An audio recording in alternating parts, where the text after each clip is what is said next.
the opportunity was much greater than the fear that I had of not meeting expectations or succumbing to any sort of pressure that is associated with expectation. Welcome to the Game of Her Own podcast, a free resource for women who work in the sports and entertainment industry. Each week, we get real and talk about the things that hold us back and how we can overcome them and keep climbing to the top. And the top is however you define it. We talk about the highs, the lows, and everything in between. Consider this podcast your secret weapon. You will learn from the best in the business and be able to take immediate action with all the advice that you hear. I'm your host, Jahaan Blake, a leadership development coach and consultant. I've worked in sports for 20 years. 15 of those years were spent working for the Red Sox, Dodgers, and the Cubs. After 15 years of working in the front office, I took a leap of faith and I started my own business. Friends, as a Black woman in sports, I know that the industry can take a toll on your confidence and sometimes leave you feeling defeated. Join me each week so I can support you on your journey. I promise you, each week you will feel stronger and more confident than the week before. So let's get started with this week's episode. I want to share a little stat with you. According to the Washington Post, in 2020, between early March and early June, job titles such as Chief Diversity Officer, Diversity and Inclusion Recruiter, or a D&I Program Manager fell nearly 60%. That's until, of course, our country had a racial awakening, and suddenly we witnessed new corporate commitments for D&I. In June 2020, the same category of jobs rose 50%. So I am so excited to talk with Sara Salam, Director of Diversity, Inclusion, and Belonging for the San Jose Sharks, a new position for the organization. Sara and I dove right in and talked about what diversity, inclusion, and belonging is and is not, how to approach being hired to a position that is brand new for an organization. She even shares her approach to flying the plane while it's being built. What 3 things you should do when you're in a new role, how she works to make the hardest part of her job easier, and what it's like going back to sports after she was running her own business. All right, Game of Her Own listeners, let's do this. Sara, you are the first person I'm saying this to. Welcome back to the Game of Her Own podcast. Oh, thanks again, Jahaan, for having me. I am so happy to be back. Yes. All right. So a lot has happened since you were here last time. So you've told us when you fell in love with sports. Why don't you give us the mini version, just in case someone hasn't heard your episode? I've been around sports for a very long time, never in an athlete capacity per se, but I always enjoyed the power of the narrative of sport and the sense of community that it brings to not only the players, but to the fans and globally as well. My time in sports dates back to when I was in college at UCLA, where I was a beat writer and the sports editor for the Daily Bruin, while also working in UCLA athletics.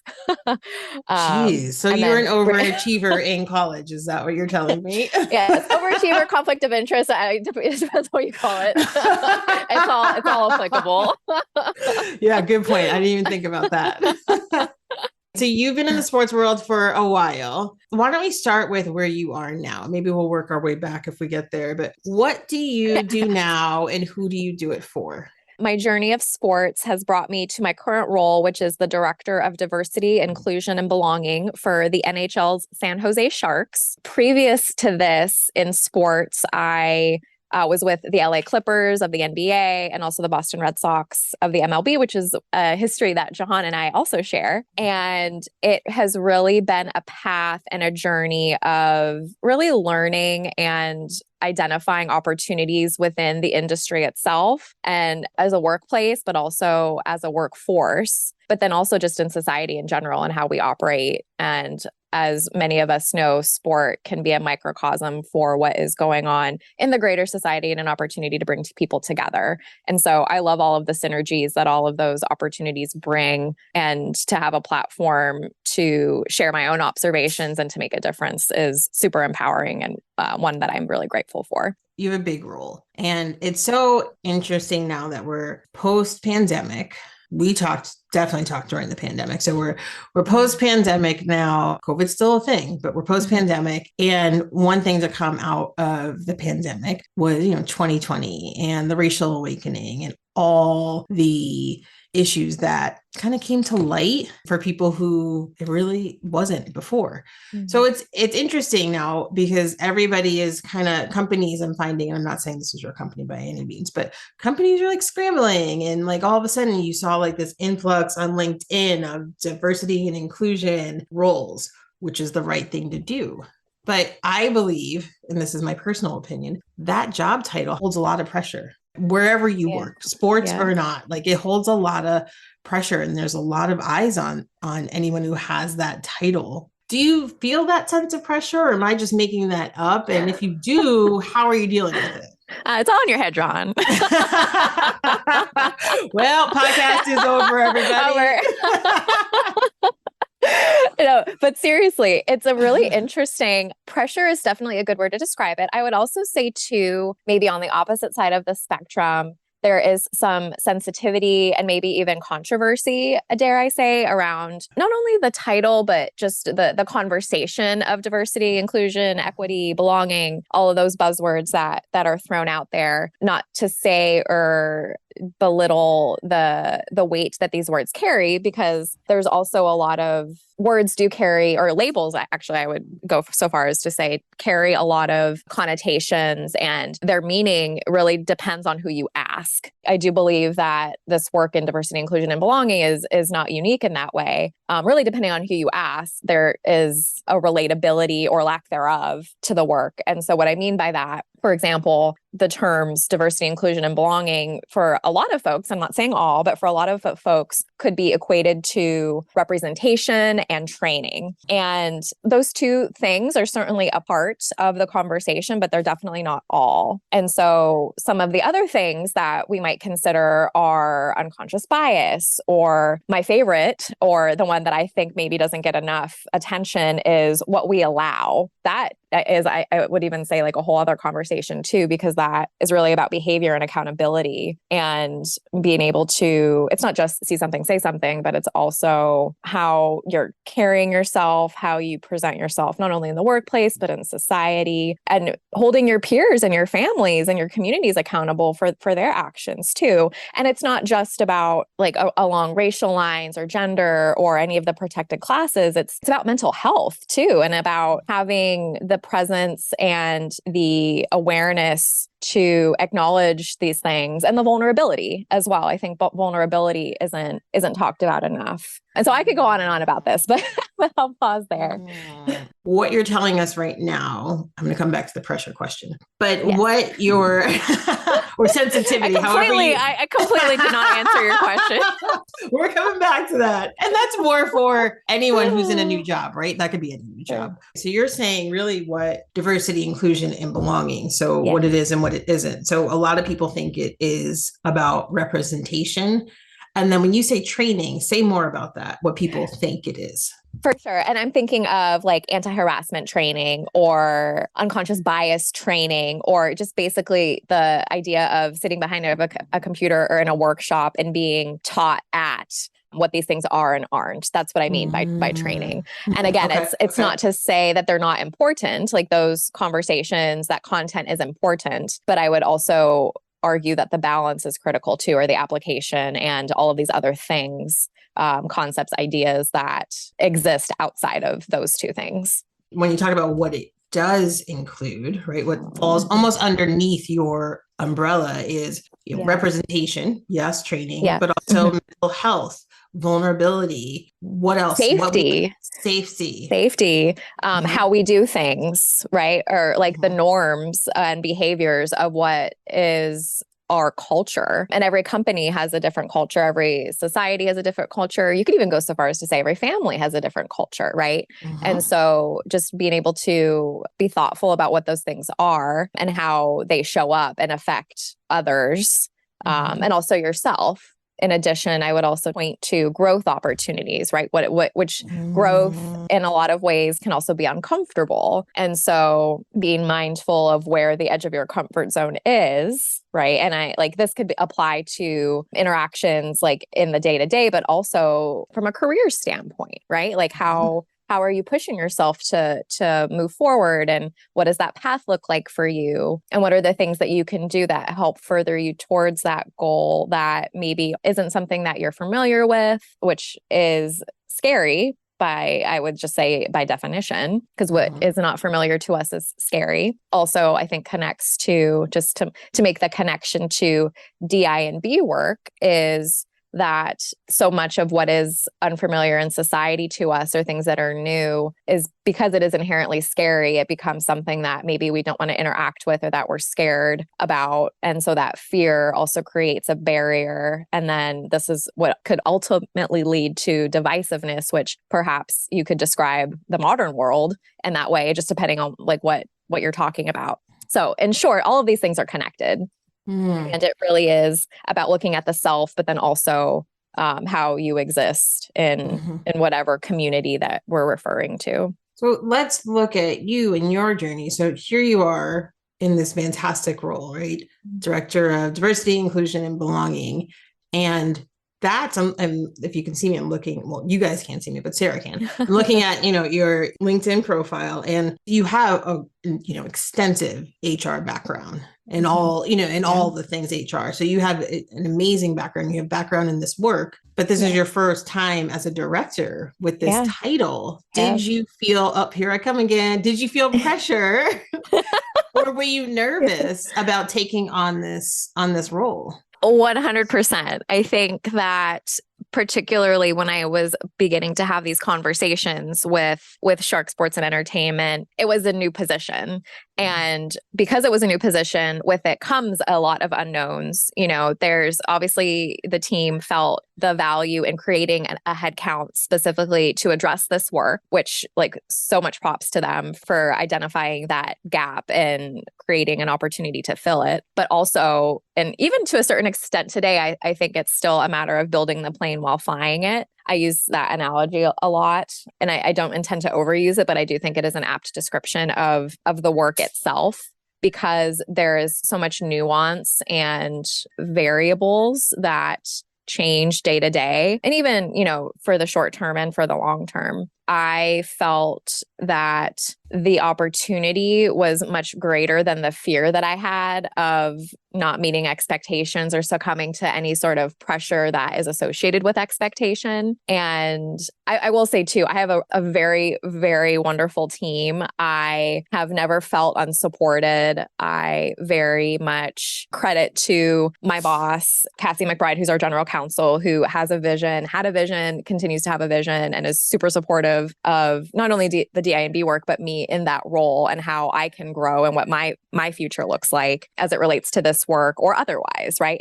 Or otherwise, as we all know too, or maybe some of the listeners aren't familiar too, but I am also an author and I do continue to write as well. And a lot of this content that I write about is within the DINB space. And so kind of the parallel paths that brought me to this point today perfectly marry my HR background, which makes a lot of sense, right? Considering a lot of the work in the workplace touches employees, of which HR is a very forward-facing function. But then also a lot of my work, or at least my author work, is about society in general and how we behave, almost like anthropological commentary on how we behave in the modern world specifically is my interest. And then how that affects, to tie it back to sports, how it affects fans, customers, our partners and partnerships. I've worked closely with our partnership group and continue to do so. We have some pretty exciting goals for this year, even our marketing team with theme nights and heritage nights and things like that. And so this role has really been an opportunity to expand for me outside of HR, but use a lot of the skills that I developed as an HR practitioner in a space that I'm familiar with, but also is new to me. There's a lot of pressure. There is. And I do think some of it is self-imposed. I don't think I'm a perfectionist anymore. I definitely was when I was earlier in my career, but I think I've learned to have more patience with myself and understand that focusing on what I can control is the best way to further my goals. And really the only thing that we can control is how we react and respond to things. Part of that is maturity, I think, just like as a human, but also professional maturity and being in the workforce for however long I've been in the workforce. And that experience and knowledge that I've acquired has certainly informed my point of view today. Very well said. How did you realize oh, this is self-imposed pressure? Or how did you make that realization that I'm not going to succumb to all these expectations that are out there around this job?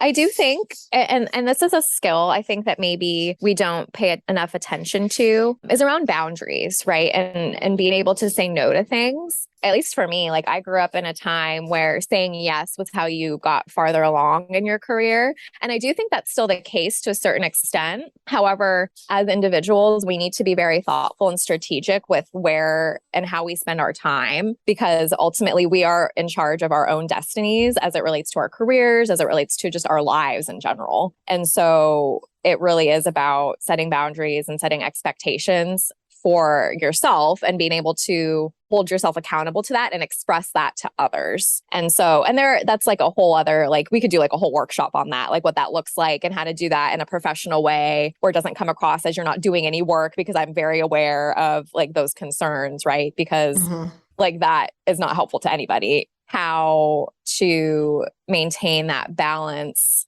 of boundaries, but then also making sure that you're making forward progress for yourself, but then also if you're working for a company, that's clearly, it needs to be very much in alignment with what those goals and objectives are. Boundaries are a big deal. And I love what you said, like the forward progress, right? So, I mean, I'm just kind of thinking out loud for some, I'm hearing you say this, but like, you got to make sure you have your boundaries, but you also have to make sure you're moving forward in your career. Yeah. And I think that's something that we don't talk about. Yes, I'm going to have my boundaries, but like, how do I have them, but also make sure they don't stop me from moving. I'm going to hold them and I'm going to protect them. But then I'm like, oh, wait, maybe my boundaries were a little too intense. And you know what I mean? Like that's a worry, I think, for some people. For sure.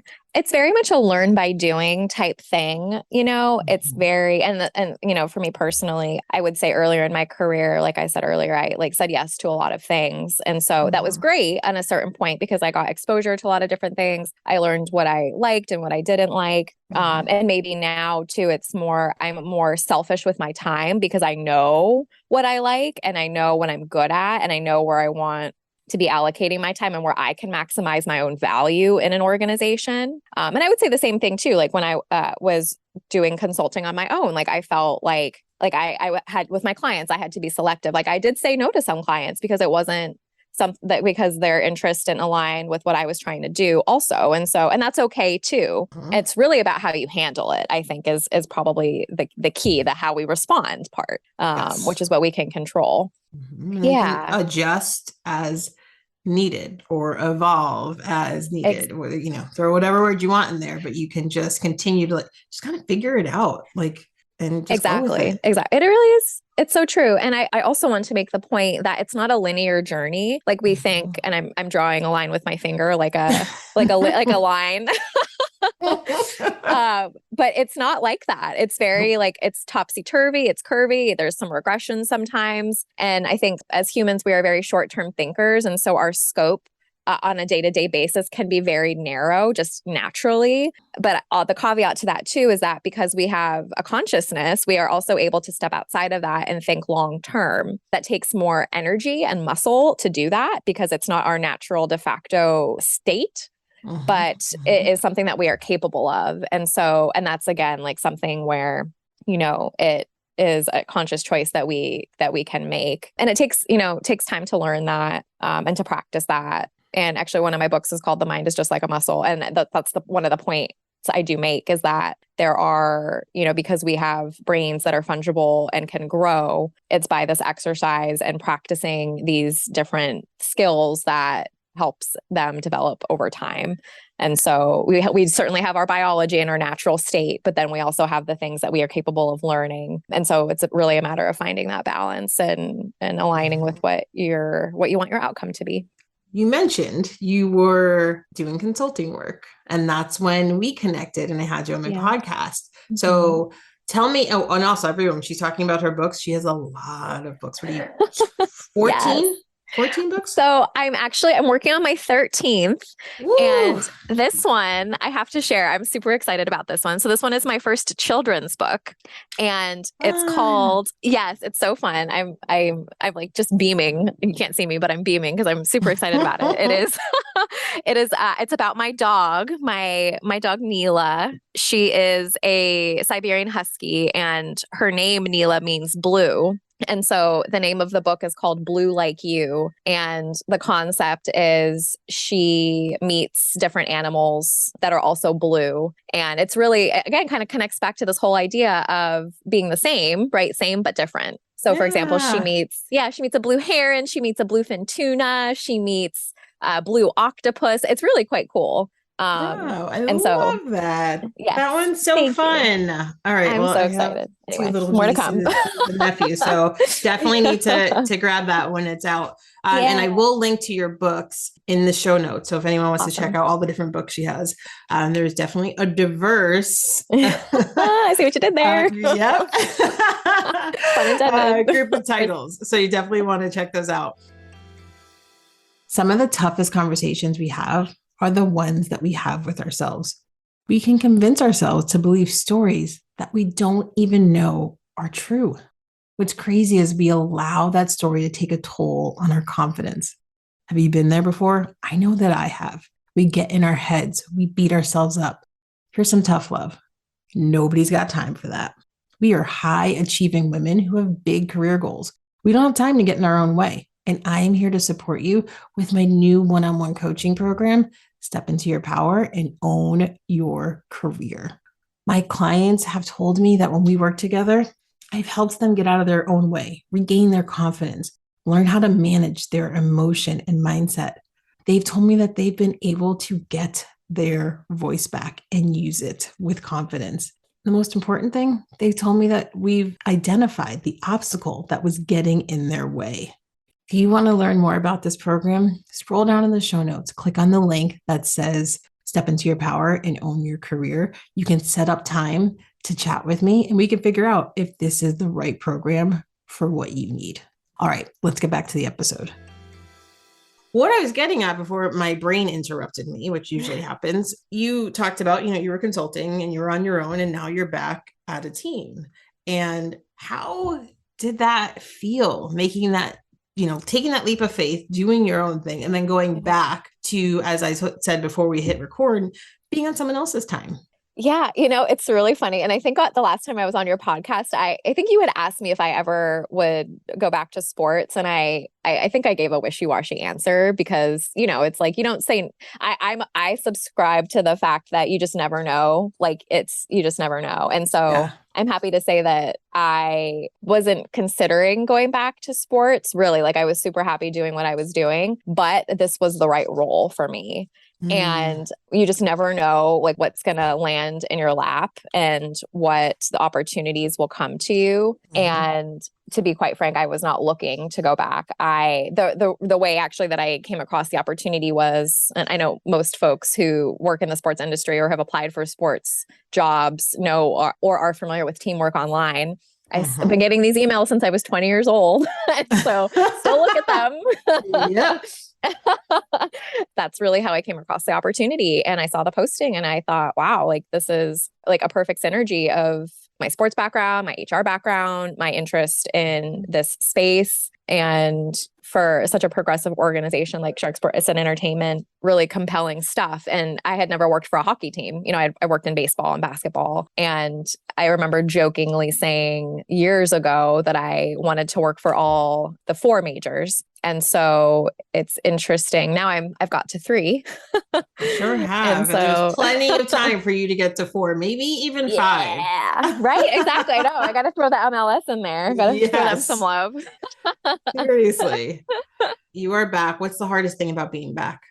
I think it's managing stakeholder expectations. I think there's a lot of reasons for that, particularly because of the nature of my role. I continue to frame my role within Shark Sports and Entertainment as a strategic consultant, coupled with an organizational anthropologist. And so I do that because it shows how the nature of my role is so horizontal that I touch every audience. And that doesn't mean that I'm touching every audience every day. It just means that given the scope of my role, the intention is for the impact to be horizontal. And so, like, for example, I alluded to earlier, this fiscal year, a lot of my focus is on learning and development internally, but then also with partnerships, with marketing, and by nature of the role with community. And I will say too, shout out to our community team, super strong. Heather Hooper is fantastic, does a great job. And she and I, since I started with the organization, have worked together very closely. And she was really kind of the spearhead and one of the advocates for having a role like this. And so again, it kind of just points to the multidimensionality of a function like DINB. And I also want to say too, within our organization, our president, Jonathan Becker, is very adamant about saying that DIMB is everybody's job, not just my job. It's everybody's job. But I really have taken on a function of being more of an educator, of a consultant, of an advisor, and helping folks make that connection. And that's where I think a lot of the work is today as a society as well, is, how do we make the connection to what DINB is, to ourselves, to our organizations, and like, how do we demystify that for those who maybe it's unfamiliar to? I love that it's not just your job. It is 100% everyone's job. Correct me if I'm wrong. You said stakeholder alignment is the hardest part of your job. Is that right? The expectations. Yeah. Yep. Okay. And so what is it that I do for them, and how we work together? What are you doing to make it easier on yourself? Yeah.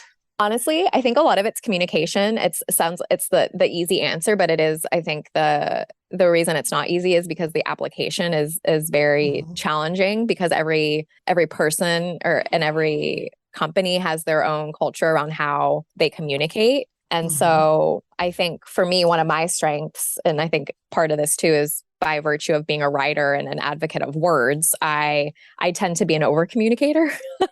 And so, and that's not to say that I do that all the time. I definitely have points where I fall off just like everybody else. But I do think that it's really important to have an ongoing dialogue and to make sure that the outcomes are established and to know who is responsible for what. And so that speaks to the accountability piece, and then also the timing of things. And I think those two things, so when those things aren't addressed from the outset, they can be the reasons for why something doesn't get done or done right. Those are two things that I always try to address from the outset. Okay, one last question before we go to rapid fire. And I think you did, no, I don't think you did rapid fire last time. I can't remember, but you're doing. I want you to do it again. If we can't remember, we'll see if my answers then are different. Listeners definitely don't remember. Yeah. Okay, so one last question is, if someone was to go into your role, or really any role that's new in an organization, right? New to you, but also new to the organization. What's like 3 things they should do when they first get to work, the first 90 days, if you will? I always will say this, regardless of whether it's you're new to an organization or new to a job, is ask a ton of questions. And it's not just ask questions, it's ask thoughtful questions.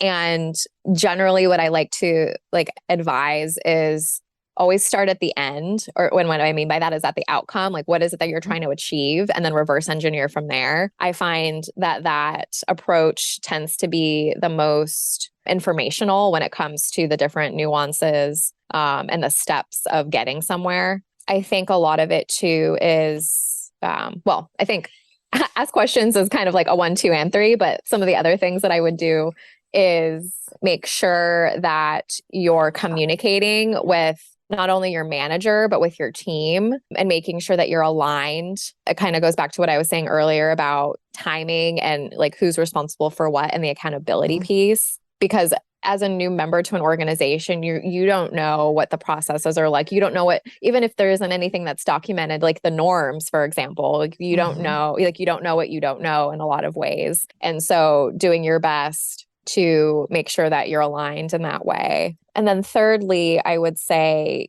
have grace for yourself and trust yourself. I don't think we say that enough. We say like trust others, like trust your team to do their jobs, like et cetera.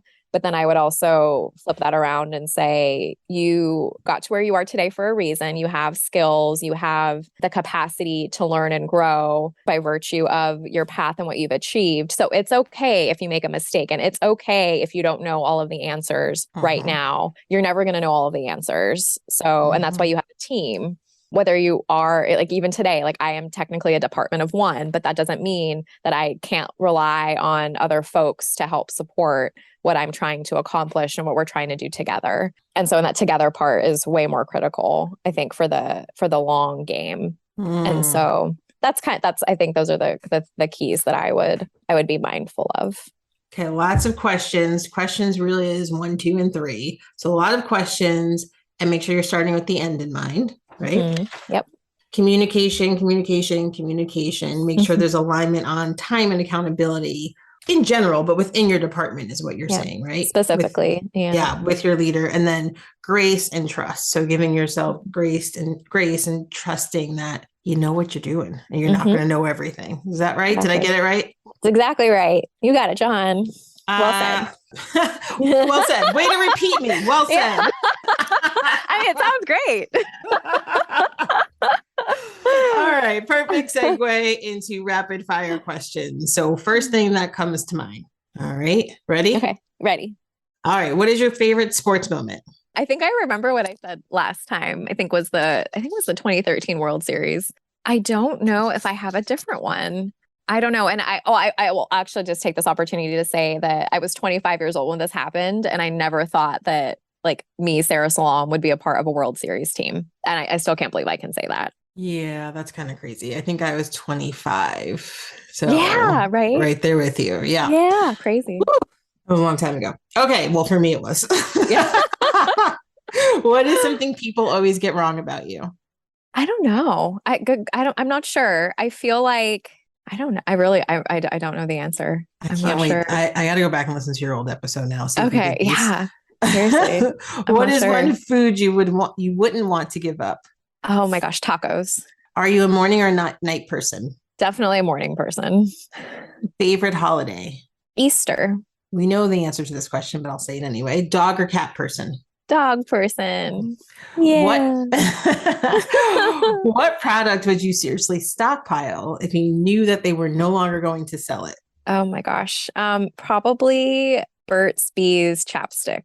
That's really funny. I don't know why. Like it just that like to me just seems like the answer you would say. Like, yeah, okay. We had all had like put money on what you were gonna say. Like, and we had like 5 options. I put all my money there. I don't know why. It's so funny too, because within the last year, I started making my own skincare products, but the chapstick is the one that I will always continue to buy. I know. I'm sorry. You can't like say, oh, I'm starting to make my own skincare products and think I'm going to listen to anything else that you say after that. What? That's crazy. Like, what don't you do? Oh my gosh. It's really not, it's like, if you like to cook, like it's really not that difficult. It's just like measuring ingredients and putting it together and storing it. It's really not that hard. Oh, okay. Measuring, but it's really cool. Making it, storing it. You just like said cooking. Like that was patience wrapped up in a bow. And I don't know that I have that. All right. What is your favorite? Wait, did you even answer the question? Oh, the chapstick. Yes. Chapstick. Yes. What is your favorite app? Oh my gosh. It's probably Genius Scan. I use it to, it's where you take, it basically PDFs documents for you, with your camera. Yes. Yep. Okay. Yeah. It's the practical answer. Twitter, TikTok, or Instagram? Instagram. Definitely. Who is your biggest inspiration in life? My mama. As a child, what did you want to become when you grew up? This is actually a funny story. So when I was 10 years old in 5th grade, I think it was definitely 5th grade, we did an exercise where we had a t-shirt and we had different, like a cutout t-shirt that you like colored in with crayons. And one of the prompts was, I want to be and I put professional writer. And so here I am. So funny. Living out your dream. You did it. Dream. Check. Yeah. All right. Last one. Finish the sentence. The future of women working in sports is bright. Love it. Sara, this Yes. conversation was so much fun. So glad that we got to have another episode with you or another interview with you. Tell us, how would someone go about getting in touch with you? You can find me on all the typical social media platforms. Generally, I recommend LinkedIn is probably the easiest way to contact me, or via email, which is sarah@sarasalam.com. Fantastic. Thank you so much for joining us today. Thanks again, Jahaan. Always a pleasure. Taking on a brand new role in an organization can feel like a lot of pressure. I love how Sara shared 3 things that you should do in a new role. And also, she was super candid about how she's flying the plane while it's being built. She dropped some gems for all of us. That's whether you're in a new role yourself, you plan to be, or one day you find yourself in one, or maybe you're working alongside someone who is. I hope you guys enjoyed it. Until next week, my friends, for now, make sure to stay in touch by following me at Jahaan Blake on both Instagram and LinkedIn. Talk soon.